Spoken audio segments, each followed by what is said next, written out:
शांति। गीता में भगवान ने कहा है, योगी बनो, पवित्र बनो।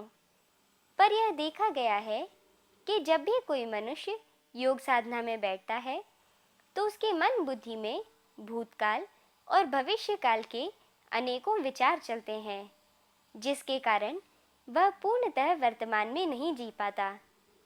इसलिए शास्त्रों में कहा गया है, मन को रोकना असंभव है। लेकिन हम आपके सामने एक बात रखना चाहते हैं। मन रूपी घोड़े पर लगाम कसना संभव है, पर इसके लिए ज़रूरत है त्याग, तपस्या और वैराग्य वृत्ति की। तो इन्हें अपने जीवन में कैसे धारण करें, आइए देखते हैं गीता रहस्य के 20वें एपिसोड। श्रीमद् भगवत गीता मनुष्य मात्र के लिए एक श्रेष्ठ वरदान है।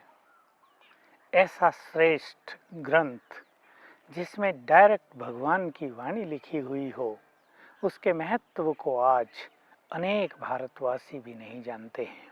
वे सोचते हैं गीता पढ़ना तो सन्यासी और पंडितों का काम है, या उन्हें एक भ्रांति हो गई है कि गीता को पढ़ने से तो वैराग होकर मनुष्य संन्यास ले लेगा, इसलिए लोग अपने बच्चों को भी गीता पाठ करने नहीं देते हैं। परंतु गीता एक बहुत ही कल्याणकारी, सर्वश्रेष्ठ, मैं कहूँगा शिरोमणि शास्त्र है, जिसमें भगवान के प्रत्यक्ष महावाक्य हैं। डायरेक्ट भगवान बोलते हैं। किसी को ये संशय हो सकता है कि श्री कृष्ण तो भगवान नहीं थे। हम यहाँ आपको बता दें कि ये महावाक्य उस महाज्योति के हैं जो ज्ञान का सागर है। श्री कृष्ण तो मात्र इसमें एक माध्यम बना दिए गए हैं। परमात्म महावाक्यों को सुनकर हम सभी अपने जीवन को बहुत श्रेष्ठ, महान, कलियुगी दुनिया में रहते हुए भी आदर्श बना सकते हैं, जैसा कि पीछे आ चुका है। मनुष्य इस कलियुगी कीचड़ में रहते हुए भी कमल फूल समान रह सकता है, जिस पर ये कीचड़ असर न करे, और मनुष्य कलियुग के प्रभाव से मुक्त रहकर एक ऐसा जीवन व्यतीत करे जिसमें उसको भी आत्मसंतोष प्राप्त हो, और उसके साथ रहने वाले, उसके साथ काम करने वाले, उसके साथ संपर्क संबंध में आने वाले सभी मनुष्य भी बहुत प्रसन्न रहें। तो श्रीमद् भगवत गीता के 6ठे अध्याय में अंतिम श्लोकों की ओर हम बढ़ चले हैं। भगवान जब योग की चर्चा कर रहे हैं तो अर्जुन उनसे एक प्रश्न करता है, जो सभी का प्रश्न है, कि मैंने योग अभ्यास करके देखा है, मन की चंचलता के कारण योग अभ्यास में बुद्धि स्थिर नहीं हो पाती है। ऐसे में योग के सुंदर अनुभव भी हमें प्राप्त नहीं हो पाते हैं। ये मन बड़ा ही दृढ़ और बलवान है, इसे कैसे वश में किया जाए? सबका ये प्रश्न है। अर्जुन भी कहते हैं, ये मन को रोकना तो ऐसे ही है जैसे वायु के वेग को रोकना। अब वायु का वेग तो किसी साधन के द्वारा, किसी विज्ञान के द्वारा भी रोका नहीं जा सकता है, परंतु मन के वेग को रोकना सचमुच संभव है। इसमें त्याग, वैराग्य और अभ्यास की परम आवश्यकता होती है। भगवान ने यही उत्तर दिया कि अभ्यास और वैराग्य के द्वारा इस चंचल मन को अचल किया जा सकता है, निश्चल किया जा सकता है। हमें कुछ बातों पर और भी ध्यान देना है कि हमारे मन को भटकाने वाली चीज़ें कौन कौन सी हैं। हर एक का मन अलग अलग कारणों से भटकता है। हो सकता है एक का मन काम धंधे में बहुत भटकता हो, लेकिन दूसरे का मन किसी के संपर्क संबंध के डिस्टरबेंस के कारण भटकता हो, तीसरे किसी व्यक्ति का मन मोह के कारण भटक रहा हो, चौथे किसी व्यक्ति का मन बहुत सारी इच्छाएं, लोभ, लालच के कारण वश में न रहता हो। ऐसे ही भिन्न भिन्न मनुष्यों के मन के भटकने की गति अलग अलग है। किसी का मन बदले की भावना से बहुत ज़्यादा प्रेरित रहकर जहाँ तहाँ भटकता हो, तो किसी का मन दूसरे के कहे गए बोल या किए गए अपमान के कारण बहुत विचलित हो गया हो। रोज भी मन के भटकने की गति अलग अलग ही है। आज एक कारण से मन भटक रहा है तो कल दूसरे कारण से, तो परसों तीसरे कारण से। पहले हमें उन कारणों पर ध्यान देना होगा। जो योग अभ्यास करना चाहते हैं, जो इस तरह ईश्वरीय मिलन के परम सुख को पाना चाहते हैं, वो अपनी एक लिस्ट तैयार कर लें। मेरे मन को भटकाने वाली चीजें ये हैं। ज्ञान का प्रयोग करते हुए उन चीजों से मन को थोड़ा हटाएं, अपने मन को अच्छे विचार दें, अच्छा दृष्टिकोण अपनाएं, अपनी भावनाओं को शुद्ध करें, बदले की भावना को क्षमा भाव में बदल दें, दुआएं देने लगे दूसरों को शांति मिले ऐसा संकल्प करने लगे, दूसरों के चित्त भी शांत हो, जो हमें कष्ट दे रहे हैं उन्हें भी सुख प्राप्त हो, जो हमसे बुरा व्यवहार करते हैं उनका भी अच्छा हो, ऐसी दुआएं लगातार दूसरे मनुष्यों को देने लगे। ऐसा करने से हमारा चित्त शांत हो जाता है। क्यों चित्त शांत हो जाता है, इसके भी गुह्य रहस्य को हमें जान लेना चाहिए। क्योंकि आत्मा मूल रूप से ज्ञान स्वरूप, प्रेम स्वरूप, शांत स्वरूप, सुख स्वरूप, आनंद स्वरूप, पवित्र स्वरूप, शक्ति स्वरूप है। इस मूल नेचर के विपरीत जब मन जाता है तो अशांति होती है, परेशानी होती है, टेंशन होती है। और जब इस मूल स्वरूप की और फिर हम अपने चित्त को ले जाते हैं तो मन शांत हो जाता है, क्योंकि आत्मा पवित्र है। यदि हम दूसरों के लिए कल्याणकारी विचार करने लगते हैं, मन से दुआएं देने लगते हैं, शांति की कामना करने लगते हैं, क्षमा भाव अपना लेते हैं, तो आत्मा प्रसन्न हो जाती है, मूल स्वरूप में आ जाती है और इस तरह मन शांत होता है। जैसा कि भगवान ने कहा, अभ्यास और वैराग्य के द्वारा मन को वश में किया जा सकता है। आगे भी ये बातें बहुत आई हैं कि वैराग्य की कैंची से इस मोह माया को तुम काट डालो। वैराग्य से ही मनुष्य के अंदर उत्पन्न होता है त्याग। यदि वैराग्य ना आए तो त्याग नहीं होता। तो पहले हम ले लेते हैं अभ्यास को। जिसे योग अभ्यास करना है, जिसे योग का सुख लेना है, उसे इसके लिए बार बार समय भी देना चाहिए। सारे दिन में सबसे पहले सवेरे उठकर योग अभ्यास किया जाए, क्योंकि सवेरे प्रकृति शांत होती है।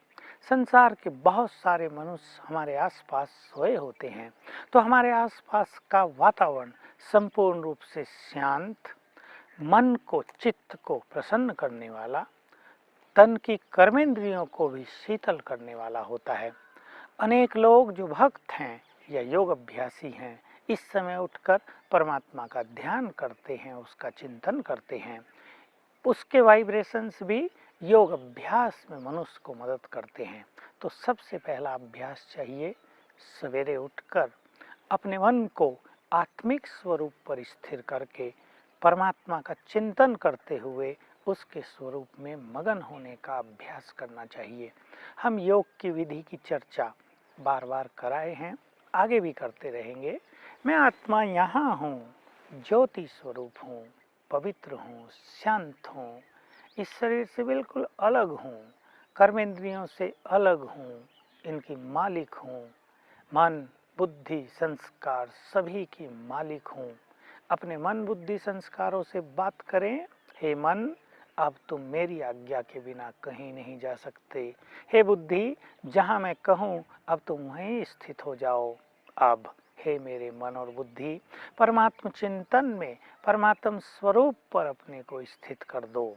तुम मेरे मित्र बन जाओ, तुम मेरी शक्ति तो हो। संस्कारों से बात करो कि हे संस्कारों, अब तुम इधर उधर नहीं जाना, तुम्हारा एक संस्कार शांति भी है, अब शांत हो जाओ। सवेरे उठकर इस तरह चिंतन करते हुए फिर परमात्मा जो महाज्योति है, सर्वशक्तिवान है, पतित पावन है, दुख हरता है, बिगड़ी को बनाने वाला है, जो सभी के मन को शांत कर देता है, जो सभी के क्लेश मिटाकर, दुख मिटाकर सभी को सुख प्रदान कर देता है, उस परमात्मा का चिंतन करते हुए उसके स्वरूप में स्वयं को स्थित करें। मन सवेरे जल्दी ही एकाग्र हो जाएगा, उसकी भटकनें शांत हो जाएंगी और ये अभ्यास सारा दिन बहुत काम आएगा। सभी को मालूम रहे कि सवेरे का समय हमारी पूरी दिनचर्या का क्योंकि मूल भाग है, इसलिए उस समय का प्रभाव, उस समय किए गए विचारों का प्रभाव हमारे पूरे दिन पर पड़ता है। और इस तरह यदि कोई मनुष्य रोज सवेरे उठकर योग अभ्यास करे, अपने मन को शक्तियों से, खुशी से, शांति से, अच्छे विचारों से भर ले, तो उसका सारा जीवन ही श्रेष्ठ हो जाता है और महान हो जाता है। सवेरे उठकर हमें अपने मन के अंदर बहुत अच्छे शक्तिशाली संकल्प क्रिएट कर लेने चाहिए। उदाहरण के लिए, मैं भगवान का बच्चा हूँ, मुझे कैसा होना चाहिए? मैं भगवान का बच्चा हूँ, मैं भी सभी को सुख प्रदान करूँगा। मैं भगवान का बच्चा हूँ, मैं उसकी ही तरह प्रेम बांटूंगा। मैं भगवान का बच्चा हूँ, वो सबसे महान है, मैं भी संसार में महान बनूंगा। मैं सर्वशक्तिवान का बच्चा हूँ, मैं हंसते हंसते विघ्नों को पार कर लूँगा। मैं विघ्न मुक्त आत्मा हूँ, मैं विघ्न विनाशक हूँ, मेरा जीवन संपूर्ण रूप से निर्विघ्न है। आज मैं संपूर्ण रूप से शांत रहूँगा, किसी भी तरह से, किसी भी कारण से क्रोध के वश नहीं होऊंगा। आप सवेरे उठकर 5-7 मिनट इस तरह का चिंतन करके तो देखें, आपके जीवन की धारा बदल जाएगी। इसी तरह काम पर जाने से पहले आप योग अभ्यास कर लें। काम पर भी 1-2 बार, 1-1, 2-2, 3-3 मिनट निकाल कर अभ्यास कर लें। जब काम समाप्त करें, घर वापस आएं, फिर अभ्यास कर लें। सोने से पहले एक बार अभ्यास करें। किसी भी चीज़ का किया गया बार बार का अभ्यास हमारा वैसा ही संस्कार बना देता है, हमारी आदत बन जाती है और फिर न चाहते हुए भी, हमारे बिना सोचे भी हमारा मन, हमारी बुद्धि परमात्मा के स्वरूप की तरफ जाती रहेगी। जैसे हम सभी को जब भूख लगती है तो हम भोजन को याद करते हैं, प्यास लगी पानी की इच्छा करते हैं, हमें इच्छा होती है अब चाय पी जाए, भाई थोड़े थक गए हैं, थोड़ा विश्राम कर लिया जाए। इसी तरह जब हम समस्याओं में आ जाएं तो हमें ख्याल करना है कि सर्वशक्तिवान से शक्तियां ले ली जाए। जब अशांति हो जाए, क्रोध आने लगे, तो आप संकल्प करो क्यों न शांति के सागर से शांति ले ली जाए। कोई आपको प्यार न दे रहा हो तो याद करो मेरा बाप स्वयं प्यार का सागर है, क्यों न उससे प्यार प्राप्त कर लिया जाए। जीवन में कभी दुख आ जाए, याद करो सुख सागर, सुखों का दाता, दुख हरने वाला मेरा अपना है, उसे याद कर लो। इस तरह अपनी मेंटलिटी को आप तैयार करें तो सारा दिन कर्म करते हुए भी आप बहुत अच्छे अभ्यास कर सकेंगे। और सच कहें तो अभ्यास ही सबसे बड़ी चीज़ है। बार बार अभ्यास करने को ही तपस्या कहा जाता है, तप कहा जाता है। प्राचीन काल से ही ऋषि मुनि तप करते थे, अर्थात बहुत ज़्यादा अभ्यास करते थे। वो तो लंबा लंबा समय बैठ भी जाते थे, पर हम लंबा समय न भी बैठें, लेकिन एक दिन की दिनचर्या में बहुत बार अभ्यास कर लें, 10-12 बार अभ्यास कर लें। अपने दिन की दिनचर्या भी हम योग अभ्यास से ही समाप्त करें। शुरू भी सवेरे उससे ही करें और अंत भी उसका उससे ही करें। सोने से पहले अपने परम पिता के पास पहुंच जाओ, मन और बुद्धि से उससे बात करो। अपने सारे दिन की दिनचर्या उसके सामने रख दो। कोई टेंशन आ गया हो, उसके सामने रख दो। कोई बोझ मन को भारी कर रहा हो, उसको बता दो। कोई समस्या विकराल रूप लेकर खड़ी हो, उसके समक्ष प्रस्तुत कर दो, समर्पित कर दो। हे सर्वशक्तिवान, तुम मेरे पिता हो, तुम मेरे फ्रेंड हो, सच्चे सद्गुरु हो, सखा बंधु हो। ये समस्या है, इसमें मुझे मदद चाहिए आपकी। आप देखेंगे ईश्वरीय मदद के आप पात्र बन जाएंगे। इस तरह एक तो अभ्यास से अपने मन को नियंत्रण में किया जा सकता है, योग को सफल किया जा सकता है। क्योंकि बार बार अभ्यास करने से क्या फायदा होगा, बार बार अच्छे संकल्प क्रिएट करने से क्या फायदा होगा कि मान लो आप 1 या 2 घंटे में एक बार 2-3 मिनट योग अभ्यास कर लेते हैं, तो 1-2 घंटे में जो भी व्यर्थ संकल्प, नेगेटिव विचार, मन पर भारीपन, कोई टेंशन आपके अंदर आ गई होगी, वो समाप्त हो जाएगी। आप ये बिल्कुल न सोचे मन में बहुत टेंशन है, अब तो मेडिटेशन करने का मूड ही नहीं है। ये काम आपको करना होगा। टेंशन है इसलिए योग अभ्यास करना है ताकि टेंशन समाप्त हो जाए। कष्ट आया है इसलिए योग अभ्यास करना है क्योंकि कष्टों की वही दवाई है। कोई बड़ा विघ्न आ गया है, योग अभ्यास करना है क्योंकि योग अभ्यास से ही हमारे विघ्न नष्ट हो जाएंगे। दूसरी बात वैराग्य और इससे जुड़ा हुआ त्याग। हम सब जानते हैं मानव समाज में आजकल त्याग की बहुत कमी है।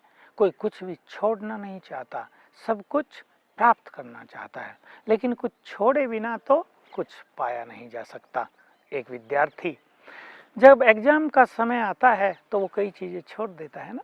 अगर वो न छोड़ेगा, खेल देखना, कमेंट्री सुनना, फिल्म देखना, घूमना फिरना, गपशप लगाना, टाइम वेस्ट करना, यदि वो नहीं छोड़ेगा तो एग्ज़ाम में अच्छी सफलता नहीं पाएगा।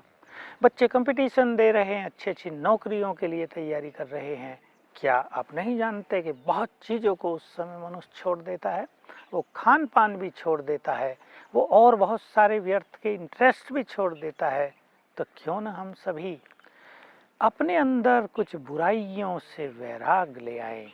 क्यों न हम उन चीज़ों से वैराग ले आएं जो विनाशी हैं, जो आज हैं कल नहीं रहेंगी। उन क्षणिक सुखों का भी त्याग कर दें जो सदा हमारे साथ नहीं चलेंगे। तो वैराग का अर्थ घर छोड़कर जंगल में चले जाना नहीं।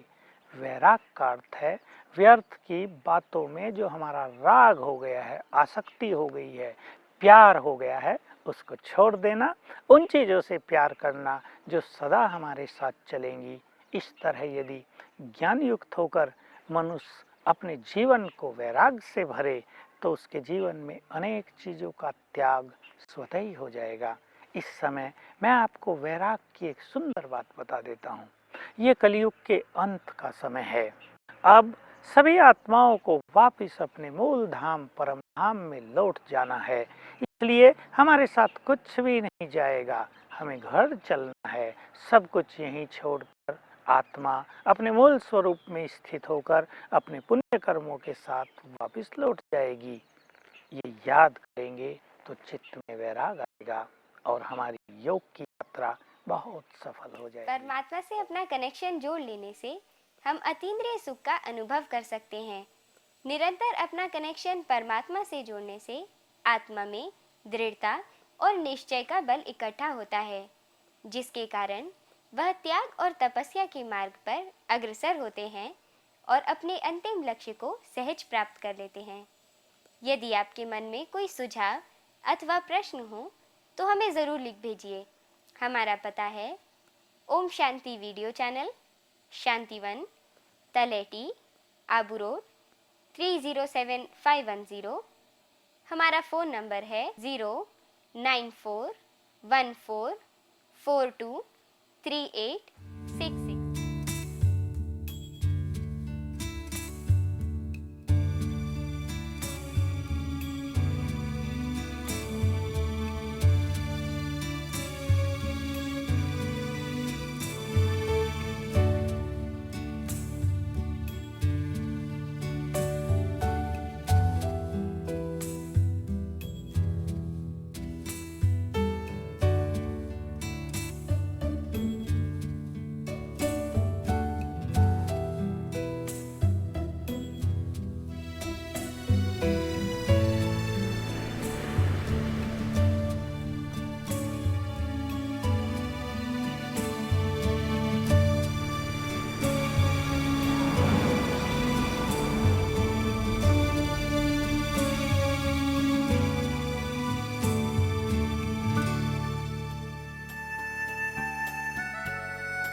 शिव की प्रीत ने सिखलाया सबसे प्रीत निभाना, सबसे प्रीत निभाना।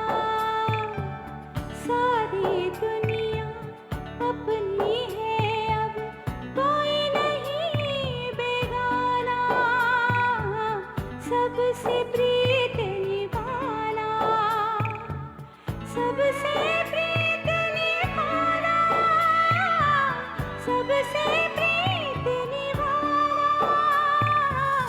शिव की प्रीत ने सिखलाया सबसे प्रीत निभाना, सबसे प्रीत